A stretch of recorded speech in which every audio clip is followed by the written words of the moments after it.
আজকে আমি তোমাকে একটা প্রশ্ন করতে চাই। তুমি কি নিজের জীবনে সন্তুষ্ট? যদি না হও, তাহলে একটা কথা মনে রেখো, এই অসন্তুষ্টিটাই তোমার পরিবর্তনের প্রথম ধাপ। আমরা অনেকেই স্বপ্ন দেখি, কিন্তু খুব কম মানুষই সেই স্বপ্নের জন্য লড়াই করতে পারি। কারণ লড়াই করতে গেলে ঘুম কমে যায়, বন্ধুরা দূরে যায়। তুমি হয়তো আজ কারো কাছে কিছুই নও, কিন্তু কাল তুমি অনেক মানুষের অনুপ্রেরণা হতে পারো।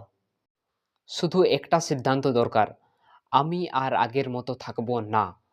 ব্যর্থতা আসবে, মানুষ হাসবে, নিজের উপর সন্দেহ আসবে, কিন্তু মনে রেখো, যে মানুষগুলো আজ হাসে তারাই কাল তোমার সফলতায় অবাক হবে।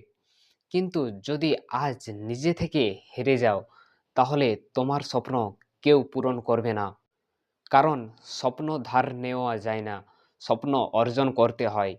একদিন তুমি ক্লান্ত হবে, মনে হবে সব ছেড়ে দিই। ঠিক সেই মুহূর্তেই তোমার ভেতরের যোদ্ধাকে জাগিয়ে তুলতে হবে।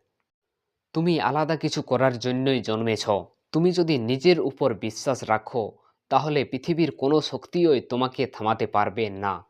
আজ যদি ছোট হও, কাল তুমি বিশাল হতে পারো। শুধু থেমে যেও না। সাফল্য তাদের কাছেই আসে যারা শেষ নিঃশ্বাস পর্যন্ত চেষ্টা করে। আজ থেকেই শুরু করো, আজ নয়তো কবে, তুমি নয়তো কে। নিজেকে বদলাও, জীবন বদলাবে। তুমিই পারো, শুধু বিশ্বাস রাখো, স্বপ্ন দেখো, লড়াই করো, জিতো। আজ ঘাম ঝরাও, যাতে কাল তোমার নামটাই মোটিভেশন হয়ে যায়। নিজেকে প্রমাণ করার সময় এসেছে। চুপচাপ পরিশ্রম করো, শব্দ করবে সাফল্য। যে মানুষ কষ্ট সহ্য করতে পারে, সে মানুষই একদিন ইতিহাস তৈরি করে।